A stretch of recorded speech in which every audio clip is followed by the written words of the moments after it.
Hello বন্ধুরা, আসসালামু আলাইকুম। সবাই কেমন আছো? আশা করি সবাই ভালো আছো। এই প্রথম একটি ব্লগ ভিডিও নিয়ে তোমাদের সামনে হাজির হয়েছি। আমি মোহাম্মদ শাহিন।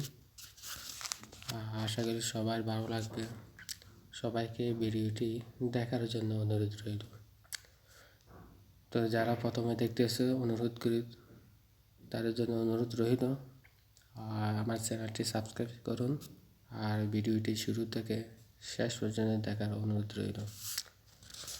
এটা হচ্ছে মরুভূমিতে কীভাবে উট ভেড়া পালন করতে হয় সেটা আমার এক ভাই করতেছে। সবাই দেখুন, আসলে অনেক কষ্ট। এখন হচ্ছে শীতকাল, এখন অনেক শীত পড়তেছে আর গরমকালে তখন অনেক তাপমাত্রাতে কাজ করতে হয়। কী করার, কিছু করার নেই। প্রবাস মানে হচ্ছে কষ্ট।